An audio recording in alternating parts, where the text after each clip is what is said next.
Ladies and gentlemen, Asian guy here, I need you to stop what you're doing and listen to me very carefully because what I'm about to tell you changes everything. The United States Mint just went dark. They didn't announce it with fanfare. They didn't hold a press conference. They just quietly stopped. No more silver eagles. No more silver bars. The buy button has been disconnected. And that's not even the scary part. The scary part is what this tells us about what's happening behind the scenes. Because mints don't just stop selling. They don't just turn off the printing press in the middle of the biggest precious metals rally in decades, unless something fundamental is broken. Let me paint you the picture of what we're looking at here. The US Mint produces roughly 40 to 50 million silver eagles per year. That's their bread and butter. That's the product that keeps the retail silver market liquid. When Main Street wants to buy silver, they buy eagles. When coin dealers need inventory, they order from the Mint. It's the foundation of the entire American physical silver ecosystem. But yesterday morning, that foundation cracked. The Mint issued a statement buried on page 7 of a Treasury Department bulletin that they are suspending all silver eagle production indefinitely due to supply constraints. Supply constraints. Let that phrase sink in for a moment. The United States of America, the country that supposedly has the deepest commodity markets in the world, cannot source enough silver to mint coins. Now think about the timing. We're not in a recession. We're not in a credit crisis. We're supposedly in a period of economic strength. So why would the Mint run out of silver unless the demand has completely overwhelmed the system? Here's what they're not telling you. The Mint doesn't just buy silver from the spot market. They have long-term supply contracts with refineries. They have strategic relationships with mining companies. They have stockpiles. They have backup plans. For them to halt production means every single one of those safety nets has failed simultaneously. That doesn't happen by accident. Someone knew this was coming. Someone prepared for it. And someone is betting that the panic we're about to see will drive prices through levels that most people can't even imagine right now. But the US Mint going dark is just the beginning, because across the Atlantic, we're getting signals that London is next. The London Bullion Market Association, the entity that sets the global benchmark for precious metals trading, has been unusually quiet lately. Their usual weekly inventory reports have been delayed. Their market makers have been requesting extended settlement periods. And most tellingly, the premium for physical delivery in London has spiked to levels we haven't seen since the banking crisis. Here's what that means in simple terms. When you trade silver on paper, the transaction happens instantly. When you demand physical silver, you have to wait. And the longer you wait, the higher the premium goes. Right now, if you want a 1,000-ounce bar delivered to your vault in London, you're paying 12% over the spot price. 12%. That's not a premium, that's panic pricing. The professionals, the institutional buyers, the sovereign wealth funds, they're all seeing the same data we are. They know that the US production just went offline. They know that retail demand has exploded. And they're doing exactly what you would expect them to do. They're hoarding. But here's where it gets interesting. The same week the US Mint goes dark, we see massive unusual activity in the Shanghai Gold Exchange. Chinese industrial buyers are placing orders for silver that dwarf anything we've seen in recent memory. Not speculative orders. Industrial orders, orders for manufacturing, for solar panels, for electric vehicle components. They know something. They know that the Western supply chain is about to snap, and they're securing their strategic reserves before the rest of the world wakes up to what's happening. And what's happening is a supply shock that has been building for months, but is just now becoming visible to the public. Let me explain the math. Global silver mining production is roughly 850 million ounces per year. That sounds like a lot until you realize that industrial demand alone consumes over 600 million ounces annually. Solar panels, electronics, medical devices, automotive components. Silver isn't just a store of value anymore. It's a critical industrial input that modern technology cannot function without. Investment demand, the coins and bars that people buy to protect their wealth, typically consumes another 200 to 300 million ounces per year. So we're already running a deficit. We're already consuming more silver than we produce. The only reason the market has stayed liquid is because of above-ground stocks, recycling, and government reserves being quietly liquidated. But those buffers are exhausted. The U.S. strategic silver stockpile was sold off decades ago. The commercial inventories held by the big banks have been depleted by years of strong investment demand. And recycling can only provide so much metal when the scrap silver is increasingly being hoarded rather than sold.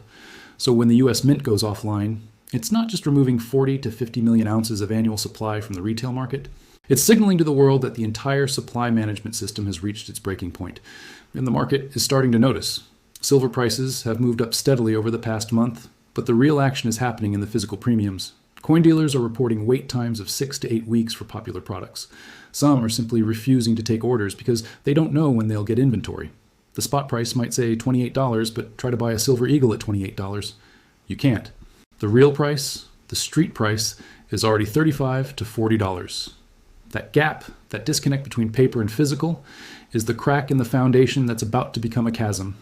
Because once London follows the US example, once the Royal Mint announces their own supply constraints, the message to the global market becomes unmistakable.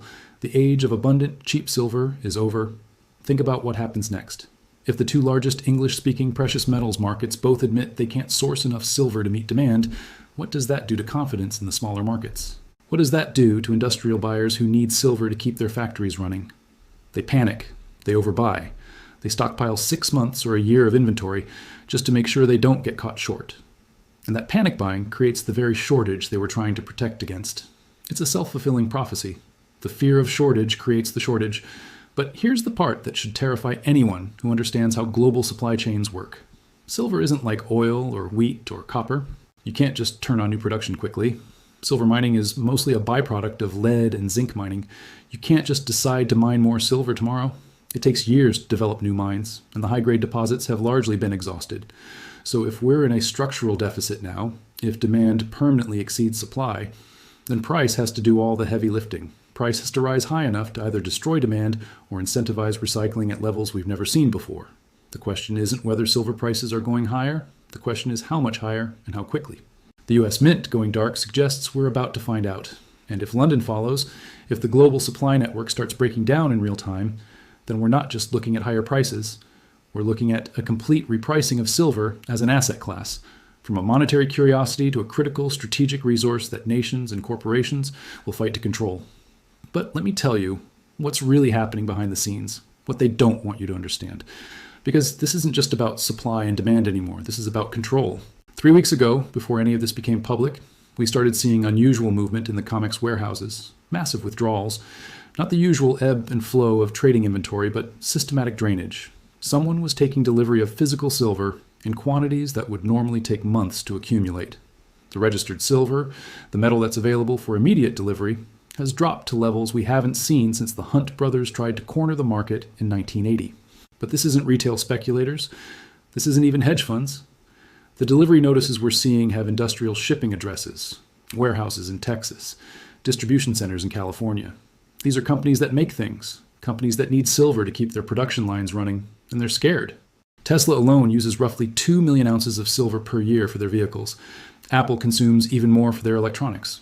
When companies like that start taking physical delivery instead of relying on just-in-time supply chains, it tells you they've seen internal projections that haven't made it to the public yet.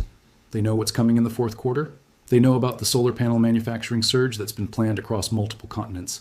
They know about the electric vehicle production targets that require silver at levels we've never seen before in human history. But here's where it gets darker.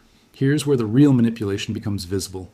The big banks, the ones that have been managing the silver market for decades, they've been caught completely off guard by this demand surge. For years, they've been comfortable selling paper contracts, knowing that most would settle in cash rather than physical delivery. It was easy money. Sell infinite paper silver into a market that rarely asked for the real thing. But something changed in the past 6 months. The delivery requests started climbing, first gradually, then exponentially. By August, the ratio of paper to physical settlement requests had inverted completely. Everyone wanted the metal. And that's when the banks realized they had a problem, a big problem. They don't have the silver. They've been selling contracts backed by nothing more than accounting entries and the assumption that demand would never exceed their ability to source metal from the spot market. But the spot market is disappearing.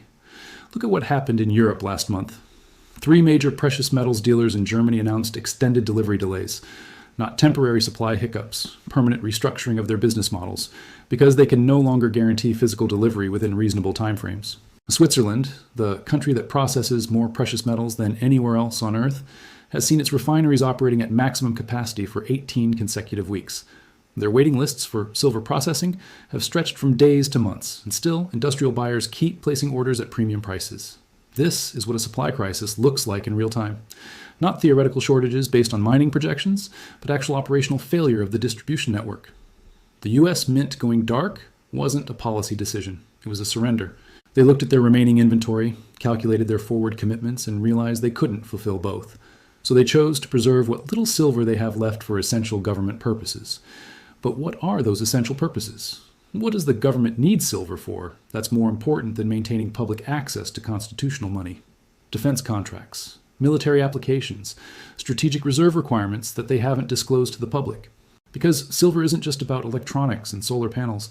It's about missile guidance systems. It's about advanced radar technology. It's about the components that keep military satellites functioning in space. When the Pentagon calculates its critical materials requirements, silver is near the top of the list. And right now, with geopolitical tensions escalating globally, military demand for silver is consuming inventory at rates that dwarf civilian industrial usage. But they're not telling you this. They're letting you believe this is just a market imbalance that will correct itself when new mining production comes online. New mining production that doesn't exist. Here's the reality that the mining industry doesn't want to publicize. Silver grades in existing mines have been declining for over a decade. The easy, high-grade deposits were exhausted years ago. Today's mines are processing ore that contains half the silver concentration of mines that were operating 20 years ago. Meanwhile, the cost of extraction has more than doubled due to energy prices, environmental regulations, and the simple reality that you have to dig deeper and process more rock to get the same amount of metal.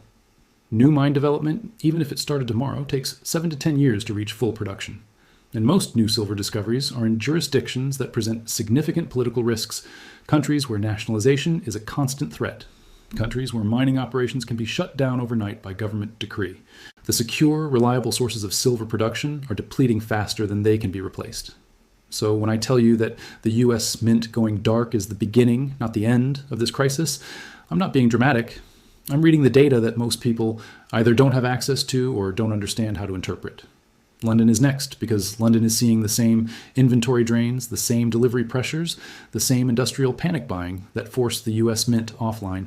The Royal Mint has been quietly extending delivery timelines for months. Their suppliers have been requesting extended payment terms.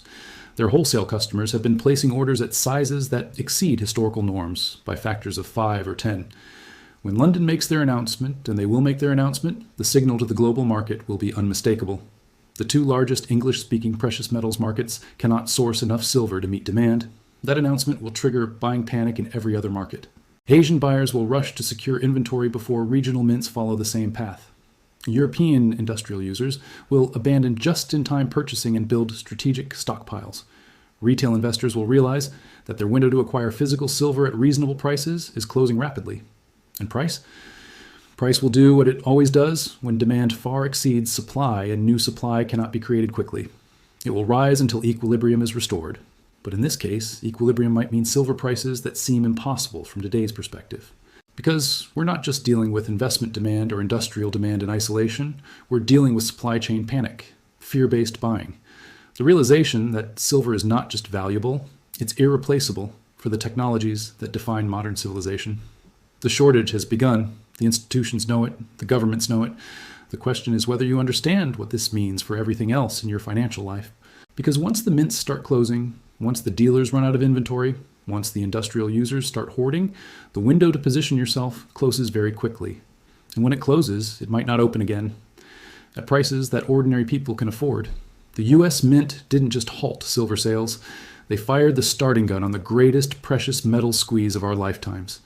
But there's something else happening. Something that makes this entire situation exponentially more dangerous than what we saw in the 1970s, or even during the 2008 financial crisis.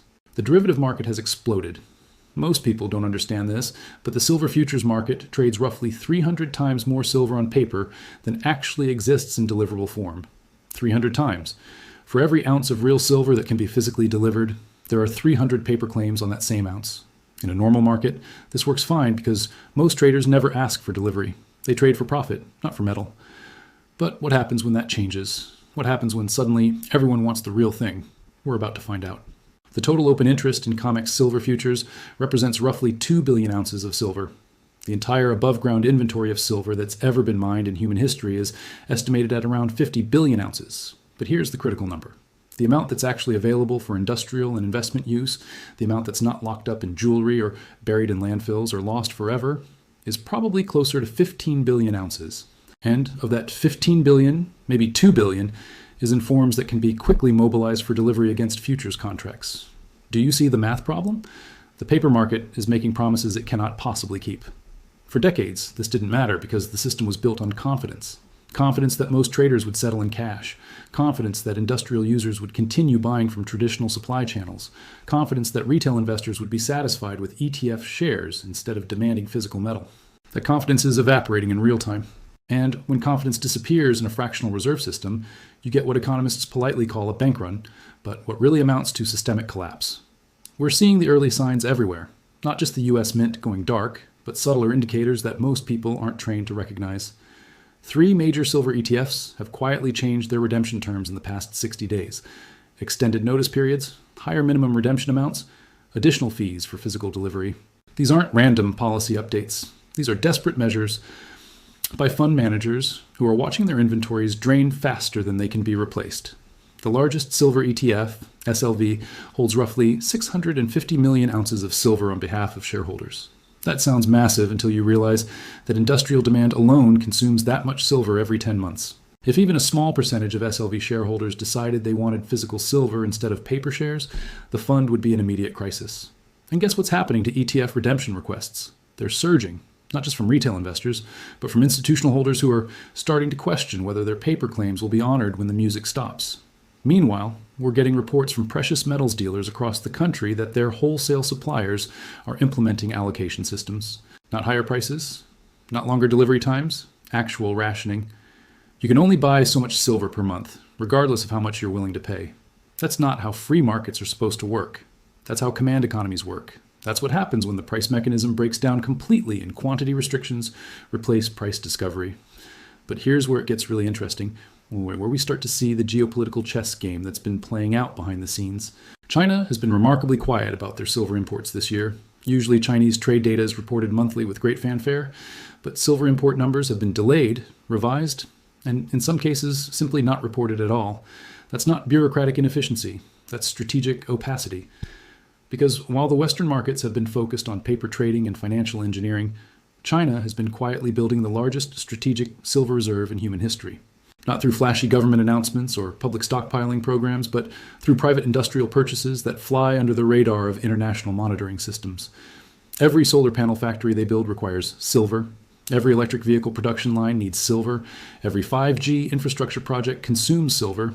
And they're building all of these simultaneously at scales that dwarf anything ever attempted in human history.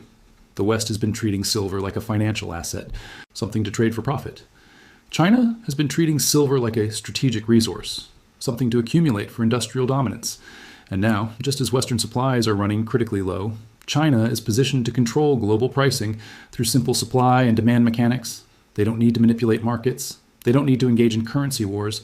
They just need to keep buying silver at current prices while Western mints shut down and Western dealers implement rationing systems. Market control through resource scarcity. It's the oldest geopolitical strategy in the world, and it's happening right now in real time. But there's an even deeper layer to this story, one that connects the dots between the US Mint shutdown, the brewing crisis in London, and the broader transformation of the global monetary system. Central banks around the world have been quietly accumulating precious metals for over a decade. Not just gold, silver too. But they don't report their silver holdings the way they report gold reserves. Silver purchases get buried in other assets categories or classified under strategic materials acquisitions. Why the secrecy? Because silver serves dual purposes that gold doesn't. It's both a monetary metal and a critical industrial input. Central banks can accumulate silver for monetary reserves, while simultaneously securing strategic materials for domestic industries. It's the perfect stealth accumulation strategy. And now, as the physical supply crisis becomes undeniable, these same central banks are positioned to benefit from both the monetary and industrial value increases. Think about the timing. The US strategic silver stockpile was sold off in the early 2000s. European central banks have been tight-lipped about their precious metals policies. Meanwhile, countries like Russia, China, and India have been expanding their strategic materials reserves across multiple categories. Western governments gave up control of silver supplies, just as Eastern governments were securing them. That's not coincidence, that's preparation. The US Mint going dark isn't just a supply problem, it's a national security problem. Because silver isn't just about coins and bars anymore, it's about maintaining technological competitiveness in a world where the countries that control critical materials control the future. Military satellites require silver, advanced radar systems require silver, missile guidance systems require silver, electronic warfare capabilities require silver. When the Pentagon realizes that domestic silver supplies are insufficient to meet both civilian and military needs, what do you think takes priority? The civilian market gets rationed first. Industrial users get restricted access. Retail investors find themselves locked out entirely. And prices? Prices become irrelevant when quantity restrictions replace market mechanisms. We're not just watching a precious metal squeeze, we're watching the weaponization of resource scarcity. London is next because London is facing the same impossible mathematics, the same derivative overhang, the same industrial demand surge, the same geopolitical pressure, then Zurich, then Perth, then every mint and dealer and ETF that has made promises they cannot keep. The dominoes are falling, the system is breaking, and the countries and institutions that prepared for this moment are about to reshape global power structures through simple supply control. And here's what you need to understand about timing. This isn't a gradual process that unfolds over months or years. Resource shortage crises accelerate exponentially once they reach critical mass. Look at what happened in the lithium market between 2021 and 2022. Prices were stable for years, then doubled in 6 months, then doubled again in 3 months. Not because demand suddenly appeared overnight, but because the tipping point between adequate supply and shortage is razor thin. Silver is approaching that same tipping point right now. The US Mint shutdown was the canary in the coal mine, but the real signal, the one that tells us we've crossed the point of no return, will be when major industrial users start bidding against each other for available supply. And that's already happening. Tesla recently placed an order for silver that was 3 times their normal quarterly requirements. Apple has been securing 6-month forward contracts at premium prices. Samsung has been building strategic inventory at levels that suggest they're preparing for extended supply disruptions. These aren't speculative purchases. These are survival purchases. Companies that rely on silver to manufacture their products are prioritizing supply security over cost optimization. When corporate treasurers at trillion-dollar companies start panic buying raw materials, you know the situation has moved beyond normal market dynamics. The shortage isn't just beginning, it's accelerating. And after that, the real panic begins.